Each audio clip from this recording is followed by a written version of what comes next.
안녕하십니까. AZ104의 파트 4를 담당한 이수민입니다. 발표를 시작하겠습니다.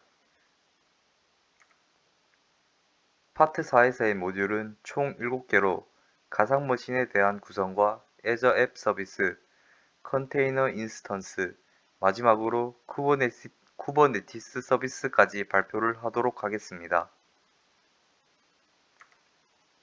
모듈 1은 가상머신에 대한 계획에 대해 설명하겠습니다. 가상머신은 AZ900 파트에서 몇 번 학습을 한 적이 있습니다. 104에서는 가상머신에 대한 좀 더 세부적인 계획과 구성 방법에 대해 설명하겠습니다. 앞서 가상머신에 대한 개념을 짧게 복습하자면 가상머신은 운영체제, 스토리지 및 네트워킹 기능을 제공하며 다양한 애플리케이션을 실행할 수 있는 확장성 있는 주문형 컴퓨팅 리소스입니다. 가상머신은 이아스 서비스로 테스트 및 개발, 웹사이트 호스팅, 스토리지 백업 및 복구, 빅데이터 분석 등 여러가지 기능들을 이용하실 수 있습니다. 다음으로 가상머신 계획입니다. 일단 가상머신을 애저에 프로비저닝 하려면 계획이 필요합니다. 계획을 세움으로써 각 기업의 규모나 필요한 만큼의 가상머신을 구축함으로써 비용과 시간의 전략에 대한 이점이 있습니다. 가상머신 계획은 크게 7단계로 나뉘어지며 각각 단계에 대한 설명을 하도록 하겠습니다. 첫 번째, 네트워크 시작 단계입니다. VNet이라는 가상 네트워크는 애저에서 가상머신과 다른 애저 서비스 간의 프라이빗 연결을 제공하기 위해 사용됩니다.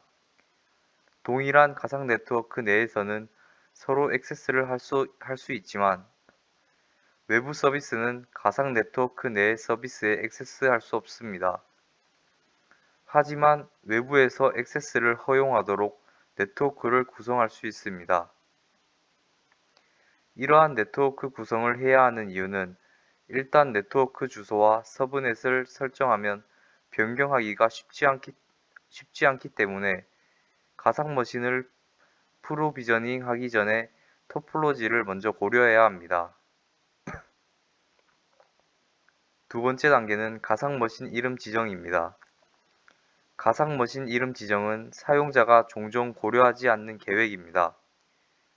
가상머신 이름 또한 한번 정하면 나중에 변경하기 어렵기 때문에 가상머신에서 수행하는 작업을 쉽게 식별할 수 있도록 의미 있고 일관성 있는 이름을 선택하는 것이 좋습니다. 세 번째 단계는 가상머신 위치 결정입니다. 애저는 전 세계에 여러 데이터 센터를 갖추고 있습니다. 데이터 센터는 지리적 지역으로 미국 서부, 북유럽, 동남아시아 등 그룹화되어 있습니다. 가상머신을 만들고 배포하는 경우 리소스를 할당하려는 지역을 선택해야 합니다. 위치에 따라 사용 가능한 서비스가 제한될 수 있으며 위치 간의 가격 차이가 있을 수 있으므로 위치에 대한 고려도 해야 합니다.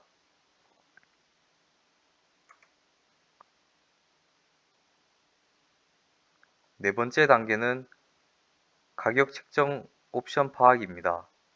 구독에는 각 가상머신에 대해 별도로 부과되는 두 가지 비용, 즉 컴퓨팅 및 스토리지 비용이 있습니다. 이 두 가지 비용을 분리하여 각각 독립적으로 확장하고 필요한 부분의 요금만 지불할 수 있습니다. 두 가지 비용에 대해 짧게 설명하자면 컴퓨팅 비용은 시간당 가격으로 책정되며 분당 요금으로 청구됩니다. 예를 들어 가상머신이 55분 동안 배포된 경우 55분에 대한 요금만 부과됩니다. 가상머신에서 사용하는 스토리지 요금은 별도로 부과됩니다. 쉽게 말해 가상머신의 상태와 스토리지 요금은 관련이 없습니다. 예를 들어 가상머신이 중지나 할당이 취소되어도 스토리지에 대한 요금은 계속 청구됩니다. 다섯 번째 단계는 가상머신 크기 결정입니다. 가상머신의 이름과 위치가 설정되면 가상머신의 크기를 결정해야 합니다. 애저는 처리 능력, 메모리 및 스토리지 용량을 개별적으로 지정하여 다양한 가상머신 크기를 제공합니다. 그러므로 원하는 작업에 적합한 컴퓨팅, 메모리 및 스토리지의 적절한 조합을 선택할 수 있습니다. 적절한 가상머신 크기를 결정하는 가장 좋은 방법은 가상머신에서 실행해야 하는 워크로드의 유형을 고려하여 결정하는 것이 좋습니다. 다음으로 여섯 번째 단계입니다. 여섯 번째 단계는 가상머신에 대한 스토리지입니다. 다른 컴퓨터와 마찬가지로 애저의 가상머신은 운영체제, 애플리케이션 및 데이터를 저장하는 장소로 디스크를 사용합니다. 가상머신은 운영체제 디스크와 임시 디스크로 적어도 2개의 디스크를 포함합니다.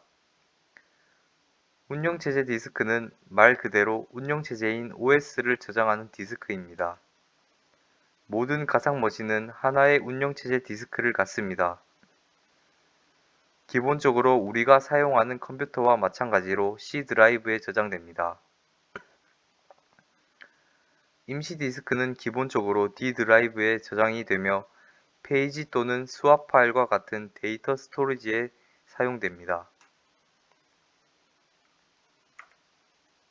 마지막으로 운영체제 선택 단계입니다. 가상머신을 만들 때 결정사항 중 하나는 사용할 이미지입니다. 저희가 처음으로 PC를 구매하고 운영체제 이미지를 결정하고 설치하듯이 애저 가상머신 또한 윈도우 및 리눅스 운영체제를 선택하여 설치할 수 있습니다. 다음으로 모듈 2에서는 가상머신에 대한 가용성과 확장 집합에 대해 설명하겠습니다.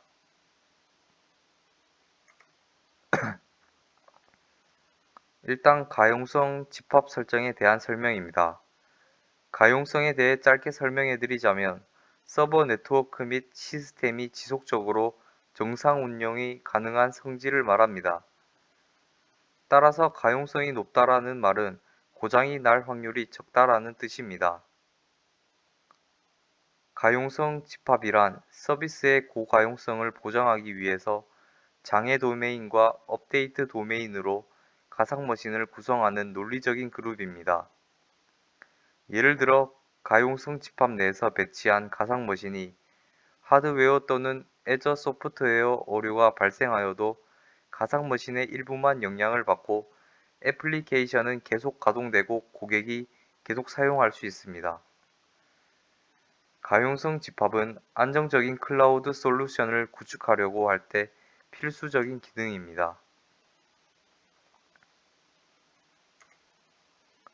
가용성 집합 안에 복수의 가상머신을 생성 후 배포할 때 업데이트 도메인과 장애 도메인으로 배포가 됩니다. 업데이트 도메인 및 장애 도메인은 애저에서 애플리케이션을 배포하고 업그레이드할 때 고가용성 및 내결항성을 유지할 수 있도록 해줍니다. 가용성 집합의 각 가상머신은 하나의 업데이트 도메인과 하나의 장애 도메인에 배포됩니다. FD라고도 하는 장애 도메인은 장애 발생 시 예비 시스템으로 자동 전환되는 기능을 갖고 있어 데이터 손실 방지 및 최소화할 수 있습니다. UD라고도 하는 업데이트 도메인은 서비스 업데이트 시 오프라인 상태가 아니더라도 자동적으로 수행하는 기능을 갖고 있습니다. 다음은 가용성 영역입니다. 가용성 영역은 데이터 센터 오류로부터 애플리케이션 및 데이터를 보호하는 고가용성 기능입니다. 가용성 영역은 애저 지역 내의 물리적으로 분리된 영역으로 각 영역은 독립된 전원, 냉각 및 네트워킹을 갖춘 하나 이상의 데이터 센터로 구성됩니다. 만약 데이터 센터에서 오류가 발생했을 시 가용성 영역에서 애플리케이션 및 데이터를 복제합니다. 하지만 복원력을 보장받으려면 최소한 3개의 별도 가용성 영역이 필요합니다.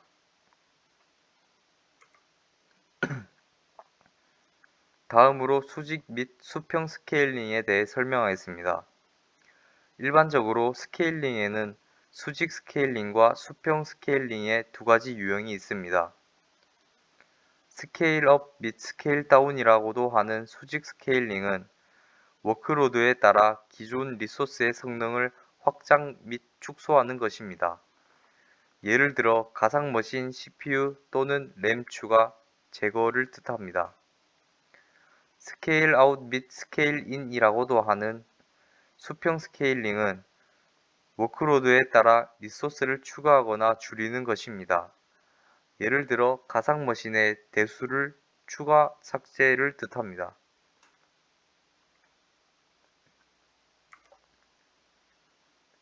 수직 및 수평 스케일링에 대해 설명한 이유는 이 가상머신 확장 집합과 관련이 있기 때문입니다. 가상머신 확장 집합은 동일한 가상머신을 배포하고 관리하는 데 사용할 수 있는 애저 컴퓨트 리소스입니다. 가상머신 확장 집합은 가상머신 인스턴스 수를 자동으로 확장 또는 축소할 수 있습니다. 또한 가상머신 인스턴스의 크기도 변경할 수 있으며 최대 1000개의 가상머신 인스턴스를 지원합니다. 이제 예시를 들어 설명하겠습니다. 만약 택배회사의 물류센터가 평시에는 현재 있는 서버로 유지가 가능하지만 연말이나 명절과 같은 사람들의 트래픽이 몰리게 되는 시점이 되면 이를 대처하기 위해서 물리적 서버를 증설하는데 오랜 시간이 걸립니다. 그러나 확장 집합을 사용한다면 더 빠르고 유연하게 대처가 가능합니다.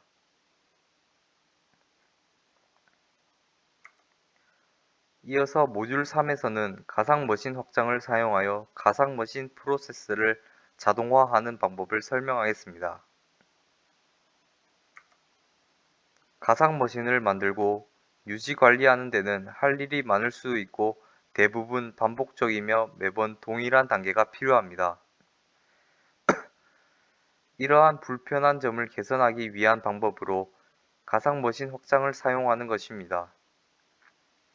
애저 가상머신 확장은 애저 가상머신에서 배포 후 구성 및 자동화 태스크를 제공하는 작은 애플리케이션입니다. 예를 들어 가상 컴퓨터에 소프트웨어 설치, 바이러스 백신 보호가 필요한 경우 가상머신 확장을 사용하는 것을 추천드립니다. 오른쪽 사진은 윈도우 및 리눅스 가상머신을 위한 다양한 확장 애플리케이션입니다.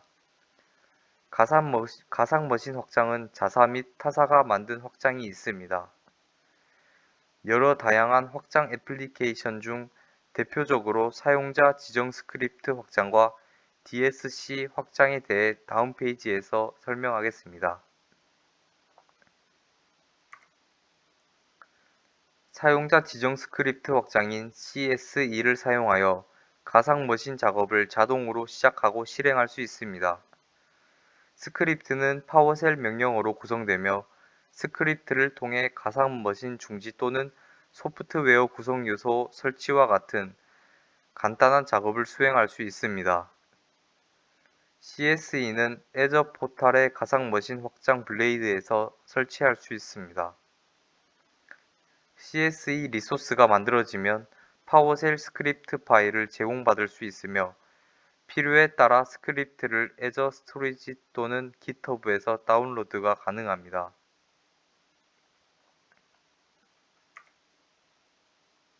다음은 DSC입니다. DSC는 윈도우 파워쉘의 관리 플랫폼입니다. DSC를 사용하여 소프트웨어 서비스에 대한 데이터를 배포 및 관리하고 서비스가 실행되는 환경을 관리할 수 있습니다. 아래 그림 예제에서는 로컬 호스트에 IIS를 설치하는 과정입니다. 여기서 configuration 키워드는 이름을 정의하는 명령어입니다. 노드 키워드는 컴퓨터나 가상머신을 정의하는 명령어입니다. 예제에서는 로컬호스트라는 컴퓨터를 대상으로 하는 하나의 노드 블록을 말합니다. 윈도우스 픽처 키워드는 리소스를 정의하는 명령어입니다. IIS라는 리소스가 있고 추가되었는지 또는 제거되었는지 확인하는 인슈얼 명령어, 그리고 리소스 기능의 이름을 정의하는 네임 명령어로 구성되어 있습니다. 다음으로 모듈 4에서는 Azure 앱 서비스의 요금제 및 스케일링에 대한 설명을 하겠습니다.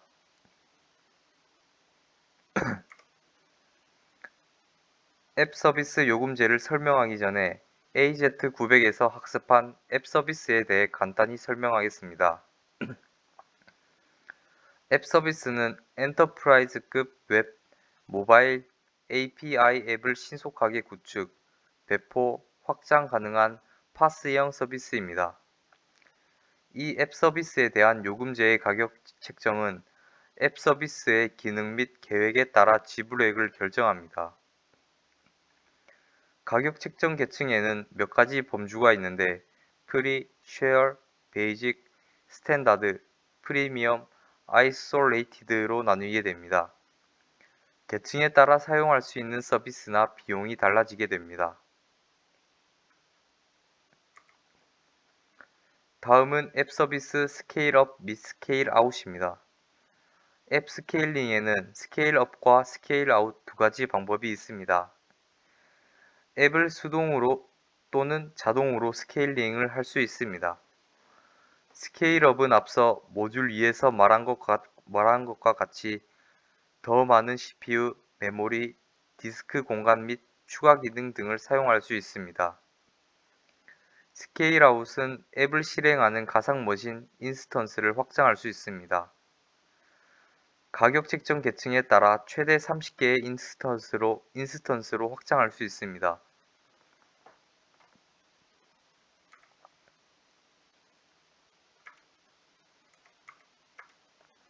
자동 스케일링을 사용하게 되면 애플리케이션의 부하를 처리하기 위해 적절한 양의 리소스가 실행되도록 할 수 있습니다. 자동 스케일링 설정에는 메트릭 기반과 시간 기준이 있습니다. 메트릭 기반은 애플리케이션의 부하를 측정하고 해당 부하 상태를 기반으로 가상머신을 추가 또는 제거합니다. 예를 들어 CPU 사용률이 50%를 초과하는 경우 가상머신 인스턴스를 추가하는 규칙을 만들 수 있습니다. 시간 기준 규칙은 시간대를 지정하여 자동 스케일링을 할 수 있습니다. 예를 들어 트래픽이 많이 오고 가는 시간대를 기준으로 설정하여 부하가 늘어나기 전에 가상머신을 자동으로 추가할 수 있습니다. 이어서 모듈 5에서도 앱 서비스에 대한 설명을 하겠습니다. 모듈 5에서는 앱 서비스 구성에 대한 내용입니다. Azure 앱 서비스는 모든 플랫폼 또는 디바이스용 웹사이트, 모바일 백엔드 및 웹 API를 만드는 데 필요한 항목을 함께 제공합니다. 윈도우 및 리눅스 기반 환경에서 애플리케이션을 쉽게 실행하고 확장할 수 있는 많은 플랫폼들 중에서 선택할 수 있습니다. 앱 서비스를 사용하는 이유는 여러 가지 이유가 있습니다.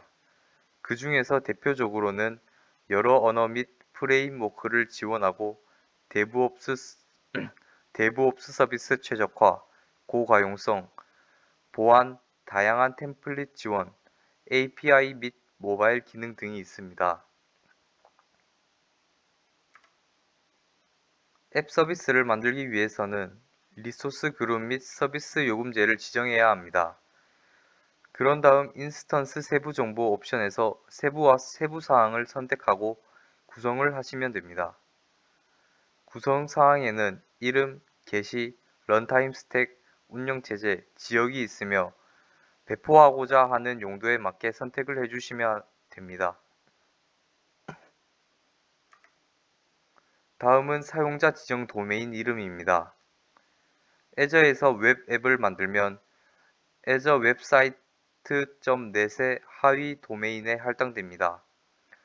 예를 들어 웹앱의 이름이 콘토소인 경우 URL은 contoso.azurewebsite.net입니다. 또한 가상 IP 주소도 할당받을 수 있으며 프로덕션 웹 앱을 사용하는 경우 사용자 지정 도메인 이름을 표시할 수 있습니다. 쉽게 말해 비용을 더 지불하면 자기가 원하는 도메인 주소를 할당할 수 있다는 것입니다. 앱 서비스 백업 기능을 사용하여 일정에 따라 앱의 백업을 쉽게 만들 수 있습니다. 백업이 무기한 보존되도록 구성할 수 있으며 기존 앱을 덮어쓰거나 앱을 이전 상태로 복원하는 스냅샷도 가능합니다. 백업 대상으로는 앱 구성, 파일 내용, 앱에 연결된 데이터베이스가 있습니다. 백업 기능을 사용할 때 고려 사항으로는 일단 가격 계층이 스탠다드 계층이거나 프리미엄 계층이어야 합니다. 그리고 백업하려는 앱과 동일한 구독의 애저 스토리지 계정 및 컨테이너가 필요합니다. 앱 및 데이터베이스를 백업할 수 있는 용량은 최대 10GB입니다. 다음은 애저의 모니터링 기능을 하는 애플리케이션 인사이트 서비스입니다. 애플리케이션 인사이트 서비스는 애플리케이션을 자동으로 실시간 이상 감지하고 문제를 진단합니다. 상세 기능으로서는 요청 속도, 응답 시간 및 실패율, 모니터링과 컴퓨터의 CPU, 메모리, 네트워크 사용량 체크 및 보고 등이 있습니다.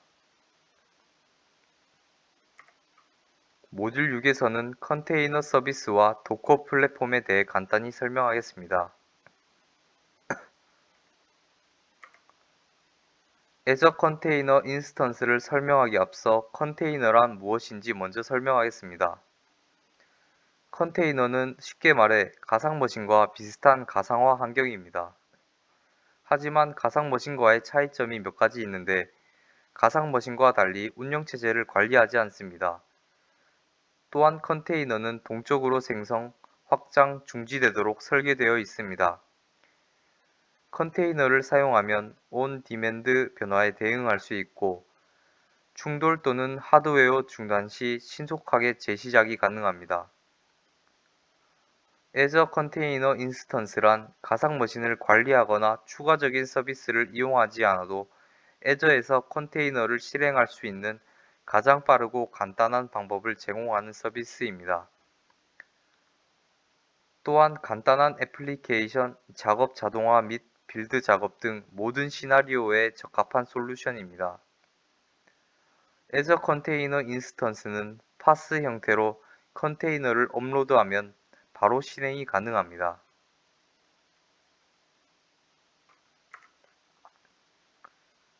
도커 플랫폼은 리눅스와 윈도우에서 모두 사용할 수 있으며 애저에서 호스트할 수 있습니다. 도커에서 제공하는 주요 사항은 컨테이너화된 소프트웨어가 항상 동일하게 실행되도록 보장하는 것입니다. 코드를 윈도우나 리눅스에서 로컬로 실행하거나 애저 클라우드에서 실행하는 것은 상관없습니다. 소프트웨어를 도커 컨테이너 내에서 로컬로 개발하고 테스트를 위해 품질 보증 리소스와 공유할 수 있습니다. 그런 다음 애저 클라우드의 프로덕션에 배포됩니다. 배포된 후 애플리케이션은 ACI를 사용하여 쉽게 스케일링할 수 있습니다. 마지막 모듈 7에서는 애저 쿠버네티스 서비스 구성에 대해 설명으로 마치겠습니다. 애저 쿠버네티스 서비스인 AKS는 분산된 아키텍처와 대량의 컨테이너를 관리하기 위한 컨테이너 오케스트레이션 서비스입니다. 오케스트레이션이란 많은 수의 컨테이너를 자동화, 관리, 상호작용하는 작업을 의미합니다. AKS에 대한 용어를 사진과 함께 먼저 살펴보면 노드란 컨테이너화된 애플리케이션을 실행하는 개별 가상 머신입니다. 그리고 풀은 구성이 동일한 노드 그룹입니다. 포드는 애플리케이션의 단일 인스턴스입니다. 이 포드는 여러 컨테이너를 포함할 수 있습니다. 배포는 하나 이상의 동일한 포드를 관리하는 그룹입니다. 다음은 AKS 스케일링입니다. AKS에서 애플리케이션을 실행할 때 컴퓨팅 리소스의 양을 늘리거나 줄여야 할 수 있습니다. 필요한 애플리케이션 인스턴스 수가 달라지므로 기본 노드 수도 변경해야 할 수 있습니다. 많은 수의 애플리케이션 인스턴스를 빠르게 프로비저닝 하기 위해서도 필요한 스케일링입니다. 마지막으로 ACI에 대한 AKS 스케일링 구성입니다. AKS는 클러스터 크기를 빠르게 조정하기 위해서 ACI와 통합할 수 있습니다. 쿠버네티스에는 복제본 및 노드 개수 크기를 조정하기 위한 기본 제공 구성 요소가 있습니다. 그러나 애플리케이션 크기를 빠르게 조정해야 할 경우 ACI와 통합하여 더 많은 포드를 예약할 수 있습니다. 이것으로 AZ104의 파트 4 발표를 마치도록 하겠습니다. 감사합니다.